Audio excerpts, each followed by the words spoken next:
You can import workforce, but then you import parallel societies, social security problems, and you will spend your money, what you have in the budget, on the semi-successful or not successful integration of the migrants. Hello and welcome back to Spectator TV. Today I am delighted to be joined here at the Spectator's office by Balázs Orbán, who is political director of Viktor Orbán, the Hungarian Prime Minister's office. I know it's very boring to say it, but you are no relation. We do have to clarify that. And Balázs has also written a book called Hussar Cut, the Hungarian Strategy for Connectivity. And I wanted to start by talking to you about something that's related to the theme of your book, I think, which is yesterday there was quite a lot of fuss in America about the fact that the Trump administration have launched an alternative to the Drudge Report.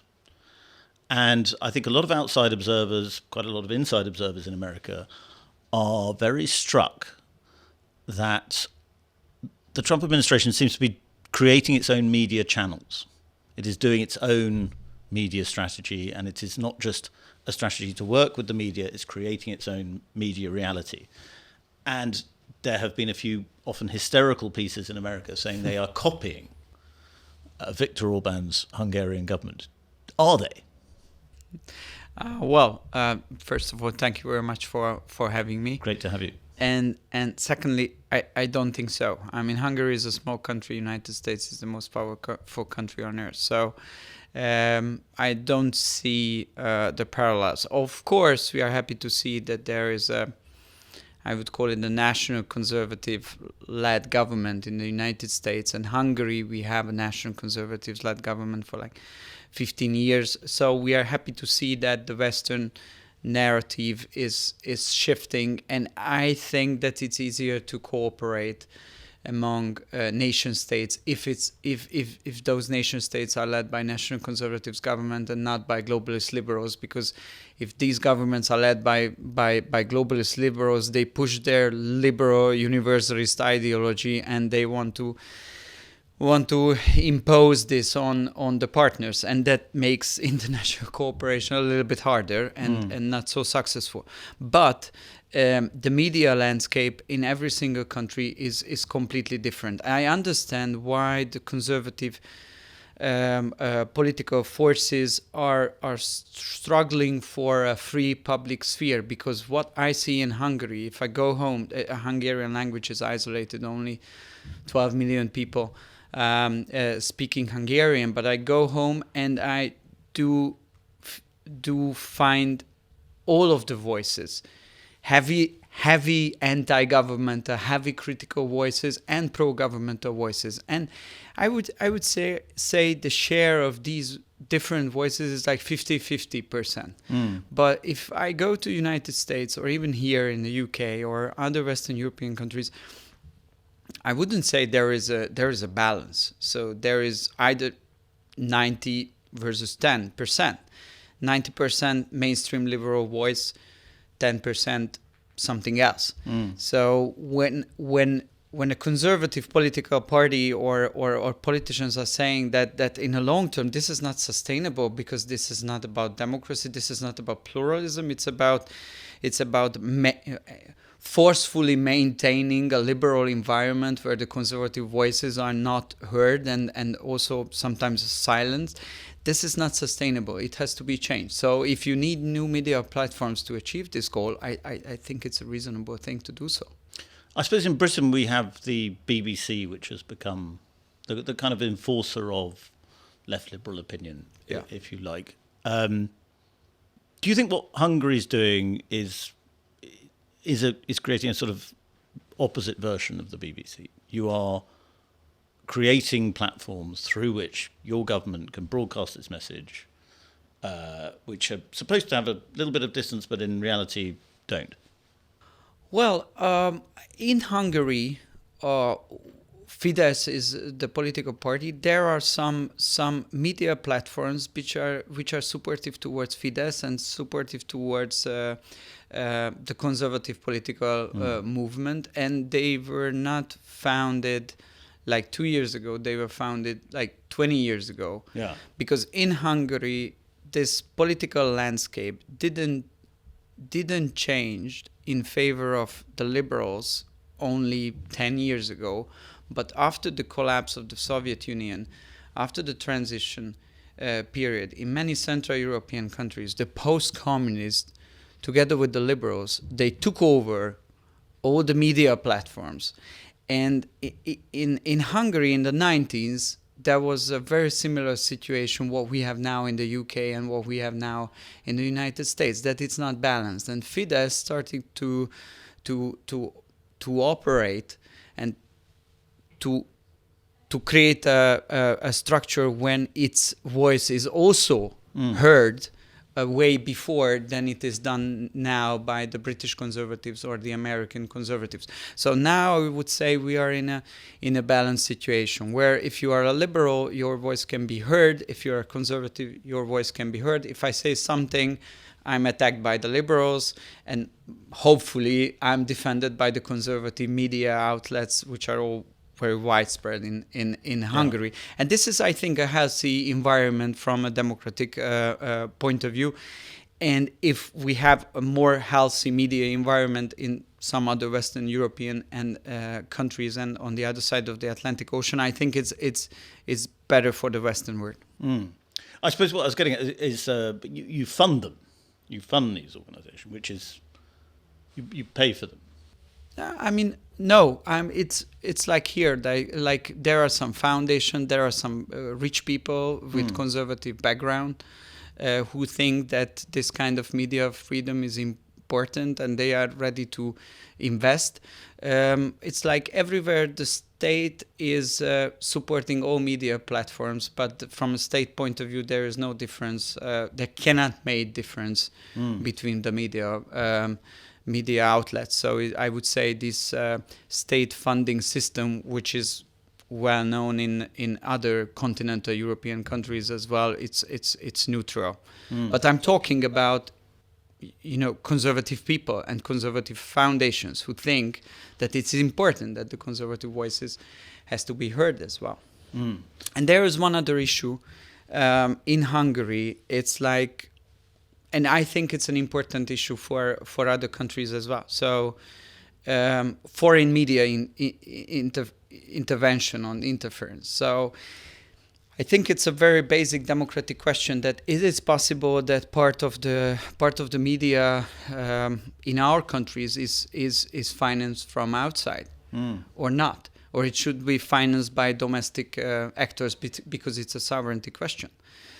So I cannot imagine that most of the media in the United States is financed by Russians, or in Russia, most of the media outlets is financed by Americans. So this is not something which could happen. But in small Central European countries, after the transition period, it was different. So many of the media outlets were financed by foreign donors, which is...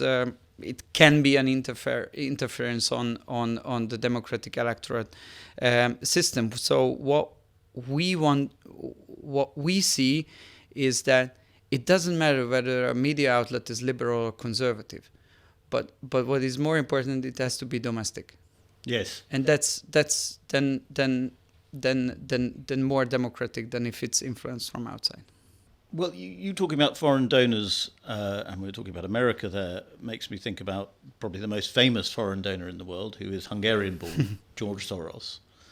I'm struck by how it's become very, very part of the American political conversation now to talk about Soros. Elon Musk talks about him a lot. Other Trump administrations freely say that district attorneys are Soros-funded and so on. How much of this is true and real? How influential is George Soros in global politics, and what does he really want? I think it's true, and it's real, and he is very powerful. There was an article in the Financial Times, which was made not with him but with his son, Alex Soros, and he was openly saying why I should be a state secretary, because I'm more powerful like this than going into the administration. And it was very outspoken, but I think he is right. So he has its own money. He has his political agenda. He has his network, and this network, through think tanks, through academic institutions, through media outlets, pushing forward the agenda of the so-called open society, and going against governments which are on the other side. So they are protecting national sovereignty, protecting borders, and protecting like common sense. I would call it that way. So, and it's an ongoing fight, and I think it's a serious issue in the United States. It's a serious issue in many big countries. But imagine what one person can do in a smaller country. Yeah. So with that amount of money, and this is happening in Hungary. So we are fighting for our sovereignty against these foreign-funded Soros networks. Mainly, they were funded by the Open Society Network, but also, as it became obvious during the new administration, partly it was funded by United States, USAID. Yes. So they spend the American taxpayers' money on financing liberal opponents of national conservative government in Hungary and elsewhere. So I think it's a big corruption scandal, and it's serious. And we on the conservative side, not just in Hungary but in other countries, we have to push back. Yes, and you mentioned about how they have established networks. So the Open University, Open Society institutes everywhere in most countries. I think they've now left Hungary. Is that right? It's a little bit more complex than this. The problem is that the problem with these billionaires, that they have the money to influence politics, but it's much better if government money is spent in their names. Yeah. So they had a very good system in the USAID and under the Biden administration. The Trump administration cut these fundings.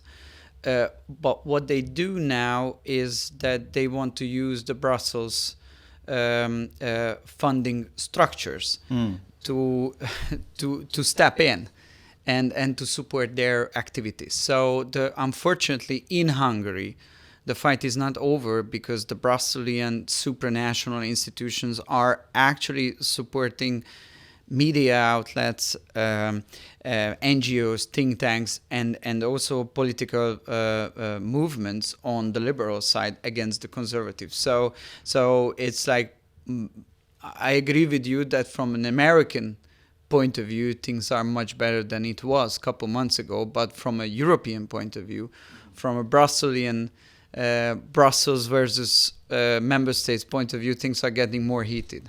And the arts too. I mean, Soros has been very involved.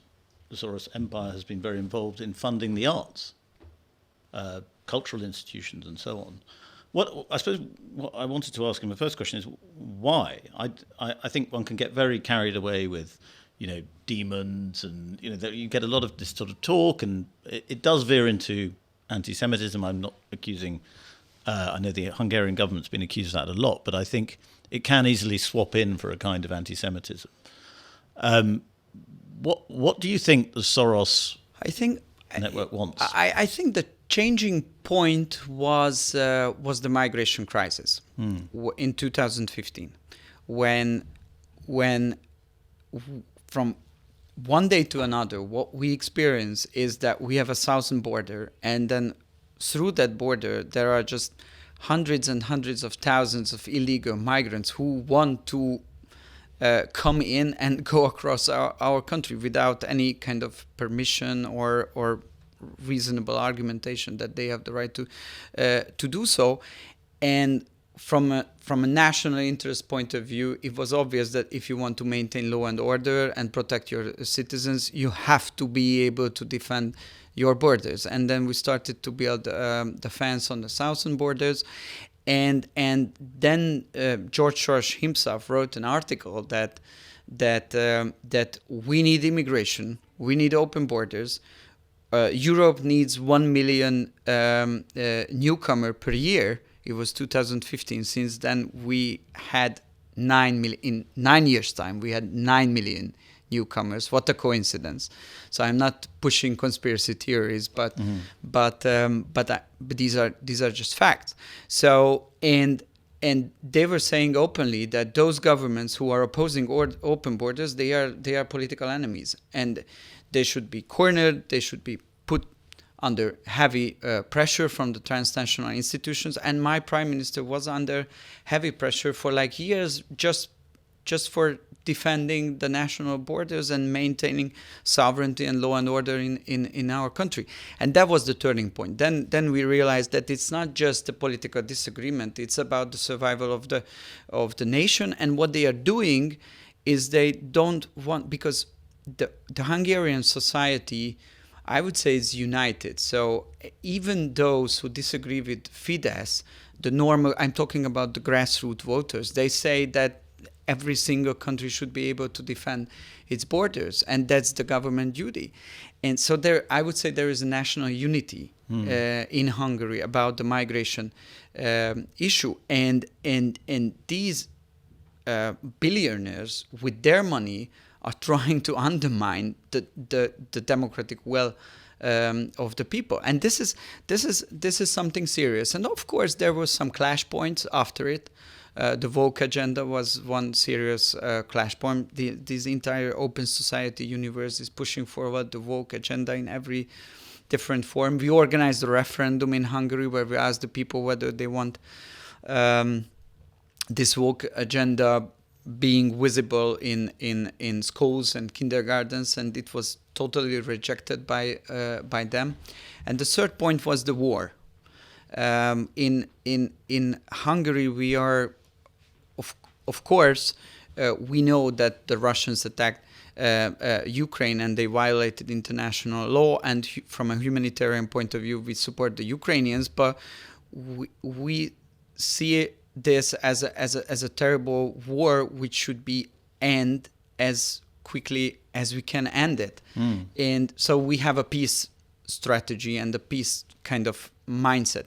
And we were, by the Biden administration and by the Soros network, under very heavy pressure for having this opinion, which is also widely shared by the Hungarian voters, not just the Fidesz voters, but the majority of the society. So these are the most important clash points, I would say, and it's still a clash point.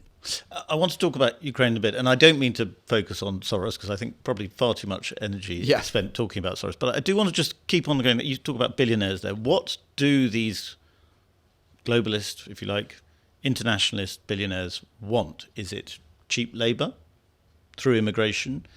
Is it among a certain milieu of the billionaire class that they loathe nationalism instinctively? I mean, someone like George Soros, again, to go back to him, people say he's sort of Marxist. I don't think, from my understanding of him, he thinks of himself as a Marxist at all. He thinks of himself as a liberal. Yeah, globalist liberal. I agree with you. So I think that these people see the old form of Western societies and the Western states, this nation-state format, as an obstacle, as a problem, as an outdated concept. So they want a global world where there are no nation states and national identities and traditional cultural identities in general, and where we have open borders and they can make business freely. And if somebody is not allowing them to do their business, then they have the power to destroy it. And that's their worldview.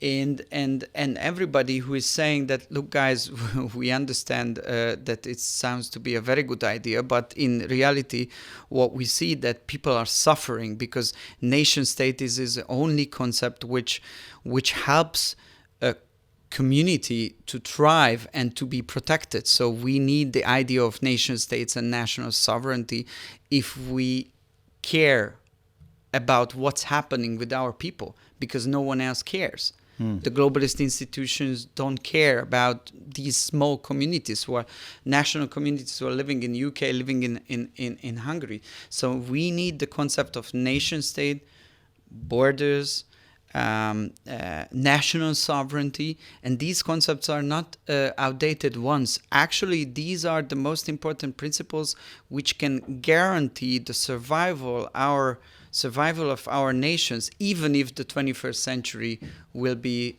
a little bit shaky because great power rivalry is going on, new technologies, global challenges, and so on. So we will have a very serious century. But if we want to survive as a nation, then we have to stick together. And it's not an outdated concept. Actually, it's a modern answer and an effective answer to the modern challenges. I think this is where we have the major disagreement with the globalists.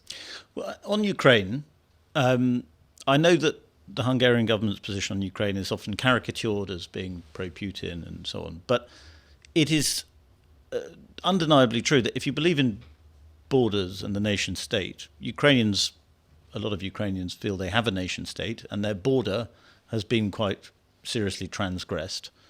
If you really believe in those things, there is a pretty good argument to be made from a Western perspective that we do need to help Ukraine fight Putin, push him back as much as we can. I agree with you, and the Ukrainians have every right to defend themselves. But the question is, what's the reality now? And my prime minister, when he was the president of the European Council last year for like 6 months, he made the so-called peace tour or peace mission. He went to Kiev, went to Moscow, went to Beijing, met with the NATO leaders, and went to Mar-a-Lago to meet with Trump. And then after that, he put together a report where he informed all the European leaders, and he was saying that the two parties who are in this war, so the Ukrainians and the Russians, for different reasons, but they think they don't want to stop fighting. They want to keep fighting on both sides. So. And there has to be an outside neutral mediator who try to end this bloodshed. And United States, there will be a leadership change. And if it happens, then the Americans will walk away. And we Europeans will be left out with this very horrible situation. And in the same time, there are just on a daily basis hundreds and thousands of people are dying. So what he was proposing is that the things are changing and Europe should move, and the quicker we move, most probably we will have the chance to secure our own position as well. Unfortunately, it turned out. It turned out to be true that this is exactly what is happening. The West lost this war. The Americans are walking away, and we Europeans are stuck miserably together with Ukraine. And still we think that the sooner we get the peace, we get closer to finishing these conflicts, the sooner we are able to go back to the diplomatic tables, it will be better for Europe and for my country, which is also suffering from the high energy prices, from inflation, from high interest rates, and so on and so on. So this is our position. We know it was inside the West a minority position. Now, since we have United States, it's a majority position even inside the West. And outside the West, everybody thinks the same. So I'm a bit disappointed that I still feel that there are some European forces who are willing to keep pushing the fight for no strategic reasons. Yeah, they're quite happy to let a lot of people die with no clear purpose, for no clear purpose. I agree with you. Yeah. I suppose what a lot of the debate about Ukraine boils down to in Britain, the debate is sometimes a bit mad, but it boils down to what do we think Putin's Russia wants? What do we think Vladimir Putin wants? Do we think he is seriously a revisionist force? Is he seriously expansionist in his aims? What does the Hungarian government think? Well, when I always had a debate with those who were just arguing in favor of the current Western or European strategy to have a kind of a proxy war, support the Ukrainians, and this is how to corner and push back the Russians. And they were always saying in the same sentence that Russia is too weak to occupy Ukraine. And at the same time, in the same sentence, they were saying that Russia is an existential threat on entire Europe. So I was telling them that they can choose. Can't be both. But can be both. Yeah. You have to choose. Either it's too weak or it's an existential threat. So I think it's now Russia. We have our history with Russia, which is not a very nice history, as you know. But I think that the Russians are not irrationals, they are hyper-rationals. So they wouldn't dare to attack NATO and the NATO countries. So what we can do is and what we should do is to find a long-term agreement, not just about Ukraine, but about what will happen and what should be happening between NATO and Russia, because we have to solve this problem, because in the last 30 years the tension was growing and growing, and there is a circle of escalation which is quite dangerous. And with the lead of the Americans now, I hope that there is a time that we can find a long-term strategic solution and agreement between the Western world or the NATO countries, however you want to call it, and Russians. And this is what we need for having a long-term sustainable peace. And I'm quite frustrated to see that many European countries are now not supporting the American position, which is the first reasonable pro-peace position for a long time. But they are actually on a daily basis trying to undermine the efforts of the Americans. And this leads us nowhere, and this war is destroying Europe, destroying its competitiveness, destroying the low prices, destroying its companies, destroying its global position for nothing. So again, the sooner we are able to close it, which is not going to be easy, but the sooner we are able to close it, it will be the better for everyone.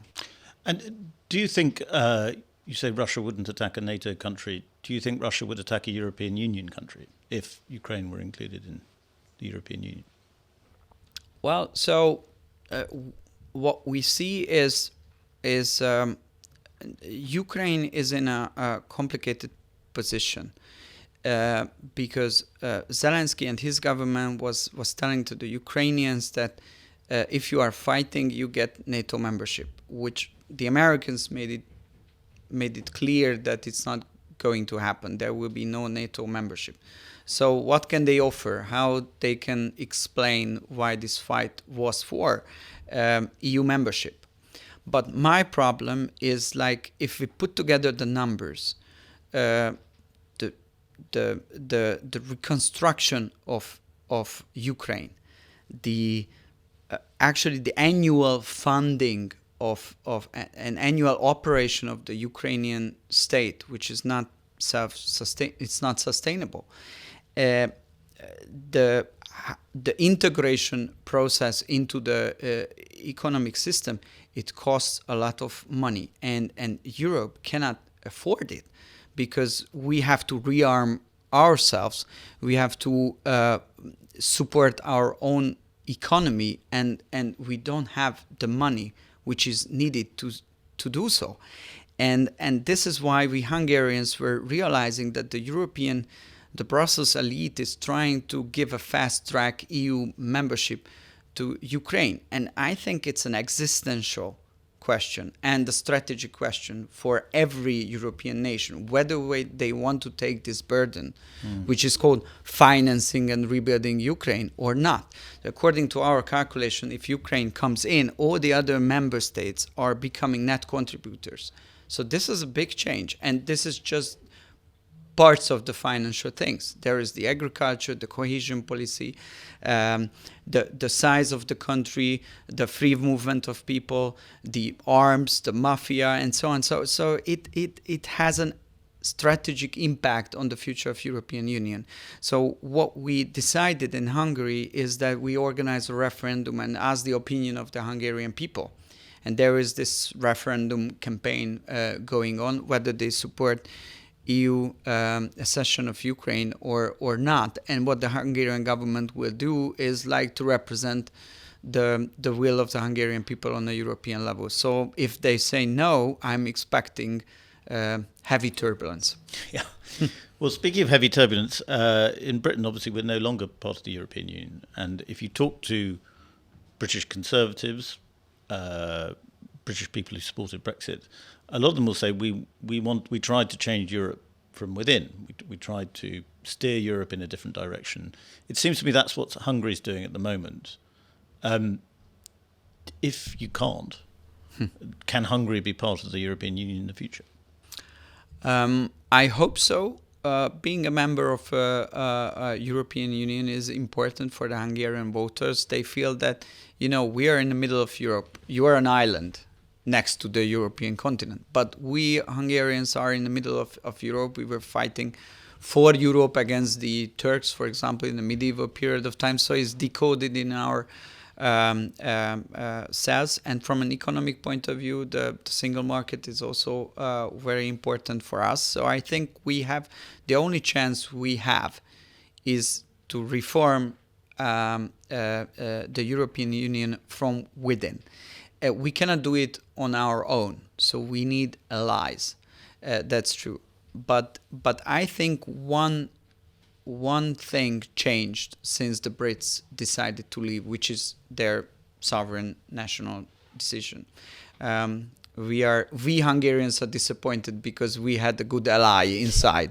So it was always a lot of pleasure to fight together with the Brits against the Federalists. But now we are doing it on our own. But I think the situation since the Brits left became much worse than it was before.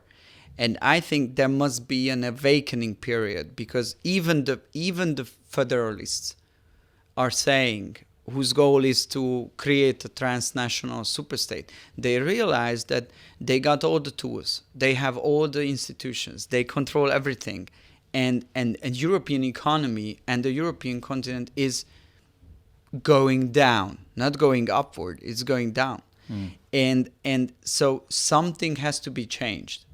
And those new leaders who are coming in after the elections, they all are representing a different way of understanding. Of course, the big turning point would be a new sovereigntist leadership in France or in Germany, so in the big countries.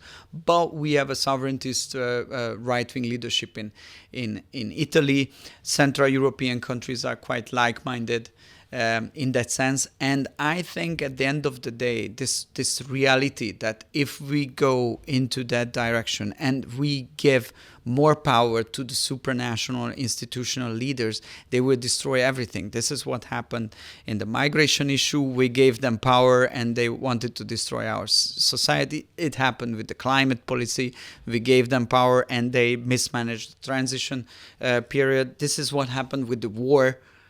They required power on the sanctions regime, energy regimes, and what happened? Sanctions are not working, energy prices are skyrocketing. So it's like there will be an awakening where people will realize that if we want to have a future for the European project, then we have to change the course, because otherwise these tensions which are inside, and these are not about Hungary, it's about the global position of Europe. These are just realistic concerns, and we need to find proper answers to that. This is my hope. If you look at what's going on in America, the tariff, Liberation Day, Trump's tariffs, and the tremendous convulsions they caused in the financial markets, it's impossible to achieve what the Hungarian government's trying to do, or what perhaps Donald Trump's trying to do, without causing severe stress and strain, I think, to potentially people's livelihoods and so on.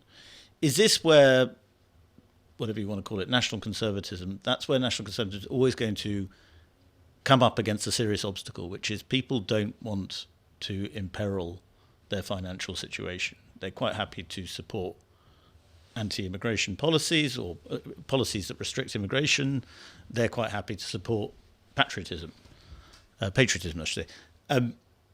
But when it comes to, this could mean I'm out of a job, or this could mean, we have a serious recession, then they panic and they backtrack. And we saw it a little bit with Trump and the election of Emmanuel Macron, who pitched himself as the anti-Trump and so on. We will see. What our experience is in Hungary, that if you want to lead a successful national conservative movement, you have to be successful in economic terms as well. So in Hungary now, the situation is not easy, but we in the government had in the budget had the maneuvering space enough to introduce the newest elements, for example, of our family policy. So from next year, mothers with 2 or more than 2 children will not pay any income tax for their life. So zero income tax for mothers with 2 or more children, and I think that's an innovation. It never happened in any other country. But if we want to support families and support mothers and decrease the taxes and show that to the ordinary people that it's worth, it's a good investment to support the national conservative forces, we have to give them some financial backing as well. For example, in Hungary, we have the lowest energy prices for households, which is a consequence of our policy. We need energy. We are ready to cooperate with everyone based on our national interest. We don't want to bring morality into or geopolitical concerns. So I think these are the economic elements of national conservative movements as well. We have full employment in Hungary. There is a public work program, so it's not a welfare society, it's a workfare society. You get support from the government to either to go to the public work program or after it to find a job on the labor market, but not being in a welfare system.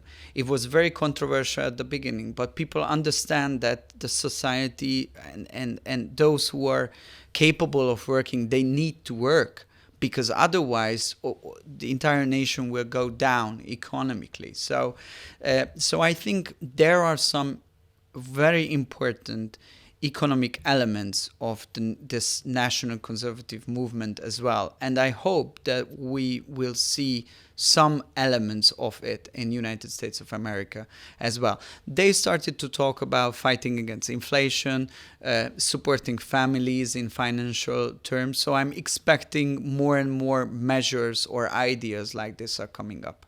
Yeah. Well, natalism is a big part of what your government is doing. And it looks like you've had success in terms of the birth rate to a certain extent, but it's difficult. I mean, the Trump administration talking about a baby check. It's thought that doesn't really work. You talk there about no income tax for mothers, but then does that mean that fathers increasingly do the childcare? Is that the model you're trying to support? It's not an easy policy to create or to implement. No, it's not an easy, but we spend around 6-7% of our GDP on family policy issues, and it's about tax exemptions, it's about special loan programs on housing, it's about childcare system, improving it, and what we see is if you invest in it, it's starting to work. So the number of marriages went up, number of divorces went down, number of abortions without changing anything on the regulation went down. The fertility rate went up. Unfortunately, the situation around us, it's horrible in the neighboring countries. So in 2010, the Hungarian fertility rate was the lowest in Europe. Now it's the second highest, but it's still not enough. If you want sustainable population, you need 2.1 fertility rate. Now it's only around 1.5.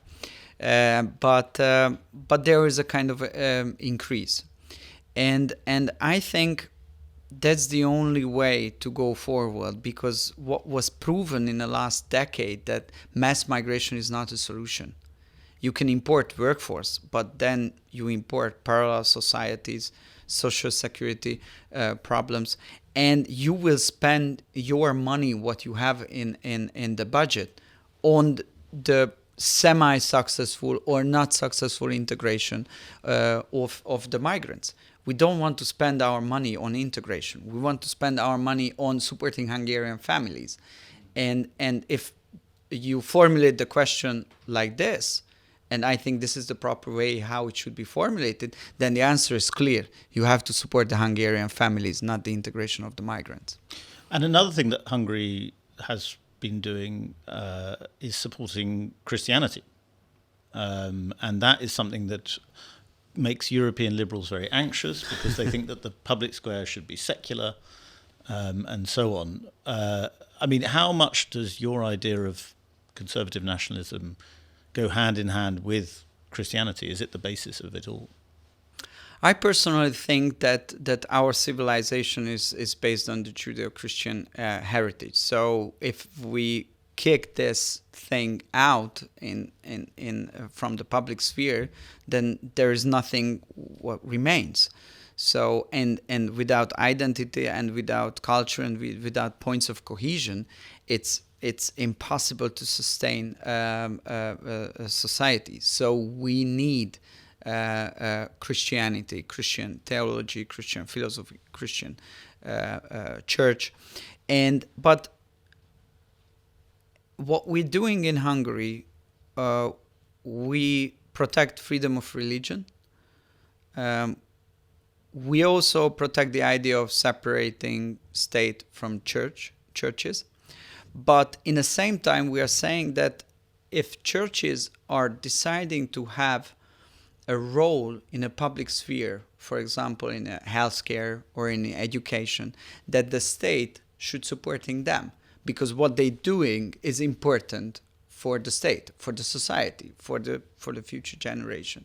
So we created a very unique system where in Hungary the state and the churches are separated from each other, but they are cooperating on these important social issues. And also in the foreign policy, we added one unique element, the support of the persecuted Christians. And in our eyes, it's linked to migration as well. So why Western countries spend a huge amount of money on inviting these migrants and trying to integrate them into their society, and why don't they just give that amount of support to the local communities, those Christian communities and other communities, to stay there and to establish a life? And I think if we have Christianity in the Middle East, if we have Christianity in Sub-Saharan Africa, and we have Christianity in those regions which are under heavy pressure by the demographic boom, it would serve the interest of the Western countries. So we should do more to support those persecuted Christian communities, because they are a stabilizing effect in these very unstable regions. Balázs, I know you've got to go soon, but I just wanted to ask you, before you left, you've been in Britain for a few days now. We've obviously had these local elections. Reform have done extremely well. The established political parties are really struggling. What's your impression of the political mood in Britain at the moment? Well, honestly, I'm a big fan of United Kingdom and London, and I'm coming here for business, think tank exchange, intellectual exchange for like more than a decade, and in the last years, I had the feeling when I talked to British conservatives that, we don't find a common language. So the problem is either with me or with them. So there was a kind of a mismatch. Now, it is the first time when I came back, and I have a completely different feeling. So I understand them, and I hope they understand me. So there is a matching, and there is a common language, which is, I think, it's very good, because for the national conservative movements to cooperate on an international level, it's always harder than do it by the liberals, because the liberals, they are universalists. So if you are a liberal in Timbuktu, in London, in Washington, in everywhere, you have the same ideas. If you are a national conservative, all your ideas are based on your national identity, which is rely on your history, your geography, your socio-cultural background. So there will obviously be points where there has to be some kind of disagreement.